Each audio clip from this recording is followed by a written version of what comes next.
प्रणाम। हर हर महादेव। जय शिव शंकर। भारत आरंभ से सदियों से शांति प्रिय देश रहा है।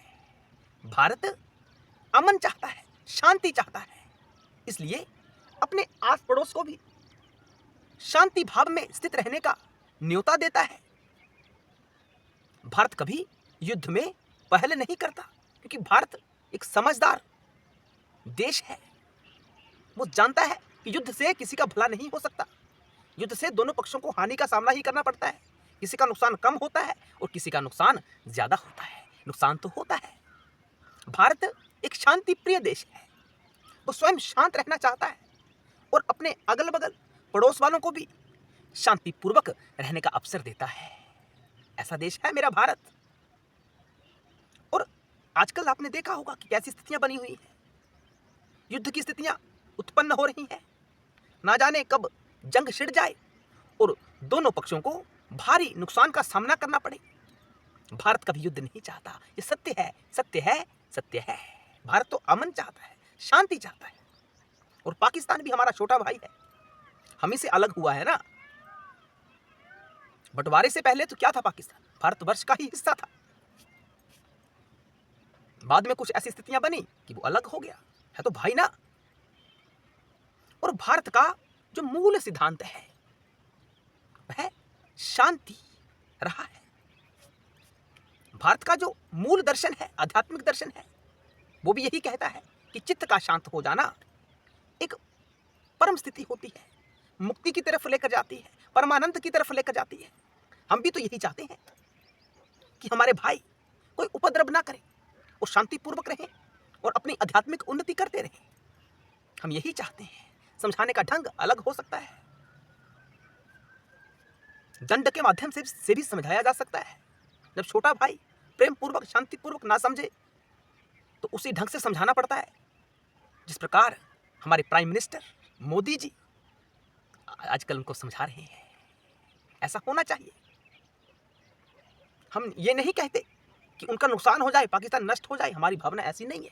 लेकिन अगर कोई गलत मार्ग का अनुसरण कर रहा है, उपद्रव मचा रहा है, राक्षस वृत्ति जैसे कार्य कर रहा है, समझाना तो हमारा दायित्व है। वही समझाया जा रहा है। भारत वही तो समझा रहा है। आजकल आप देख रहे हो इस प्रकार की स्थितियां बनी हुई। तो समझाने का ढंग अपना अपना हो सकता है।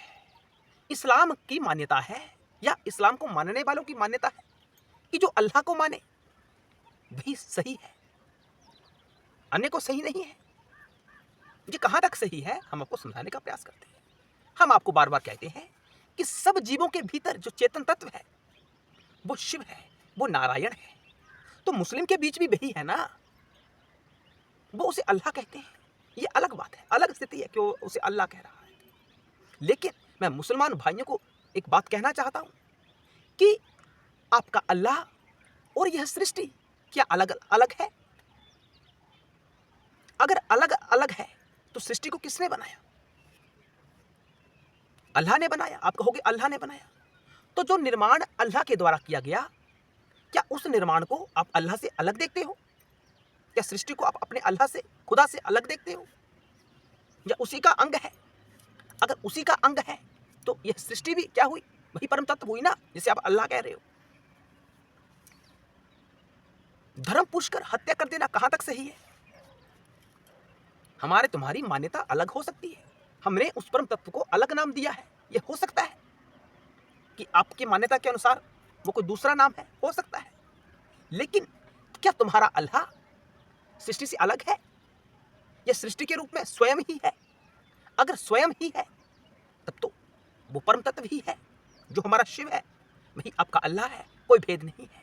लेकिन अगर आपका अल्लाह इस सृष्टि से अलग है, सृष्टि नहीं है, आपका अल्लाह सृष्टि नहीं है, तो आपका अल्लाह सीमित हो जाता है, वह परम तत्व नहीं रह जाता। क्योंकि हमारा शिव तो सब रूपों में है, पूर्ण सृष्टि शिव का ही रूप है। लेकिन आप अल्लाह को अलग बता रहे हो। अगर अल्लाह सृष्टि ही है तो आपने धर्म पूछकर क्यों मारा? हिंदुओं को क्यों मारा? आपने धर्म पूछा। अगर मुसलमान हो तब तो ठीक है, नहीं है मुसलमान, हिंदू है, तो उसकी हत्या कर दी आपने। आप, मुझे लगता है कि आप अध्यात्म के मार्ग पर अभी चलना आपने आरंभ भी नहीं किया है। अल्लाह की बनाई हुई जो कुदरत है, जो इंसान है, आप उनकी हत्या कर रहे हैं। सबको जीने का अधिकार है, सब जीवों को जीने का अधिकार है और अपने भीतर खोज करने का अधिकार है अपने अपने ढंग से। इसका अर्थ ये थोड़ा नहीं है कि आपके अल्लाह को कोई ना माने तो आप उसकी हत्या कर दोगे। ये गलत दृष्टिकोण होगा, आपका आध्यात्मिक विकास कभी नहीं हो सकता। आप सीमित थे और हैं और आगे भी सीमित ही रहेंगे। इसलिए लौट आइए सनातन मान्यता की तरफ। सत्य सनातन धर्म क्या कहता है, उसकी मान्यता को मानिए, उसके उसमें बताई गई बातों को अनुभव करिए और अपना आध्यात्मिक विकास करिए। आपका कल्याण होगा। जिस मार्ग पर आप चल रहे हैं ना, जी भूतकाल में इस मार्ग का अनुसरण दैत्य किया करते थे। जो सच्चे सुच्चे मार्ग का अनुसरण करता था उसकी हत्या कर दी जाती थी। वही कार्य कलयुग में आप लोग कर रहे हैं, यानी इस्लाम को फॉलो करने वाले लोग कर रहे हैं। आध्यात्मिक उन्नति कैसे हो सकती है? अब परमात्मा द्वारा बनाई सृष्टि, अल्लाह द्वारा बनाई सृष्टि के जीवों की हत्या कर रहे हैं।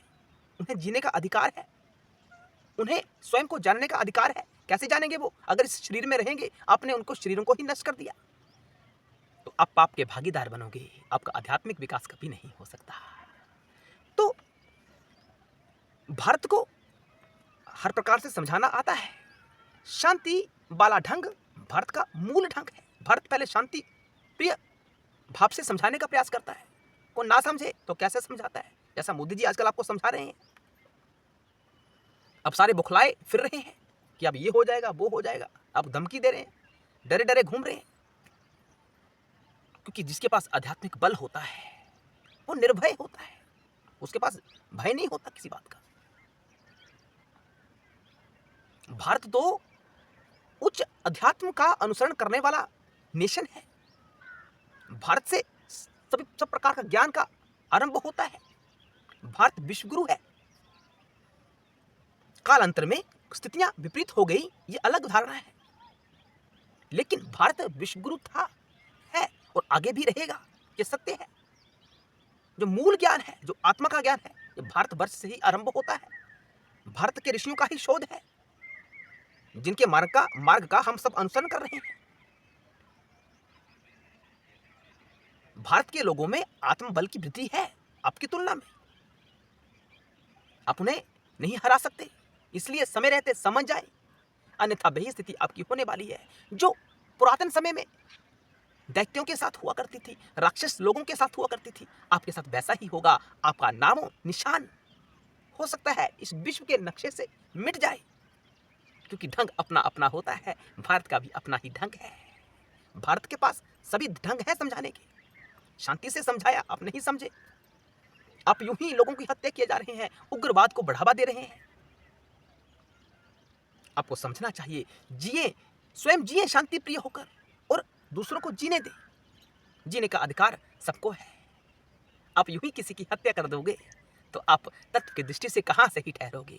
आप सही नहीं हो सकते, क्योंकि सबको जीवन मिला हुआ है। जीवन में उन्नति, आध्यात्मिक उन्नति सबको करना है और आप उस आध्यात्मिक उन्नति में बाधा बन रहे हो, उनकी अकाल मृत्यु कर रहे हो, तो कहां तक ये सही होगा?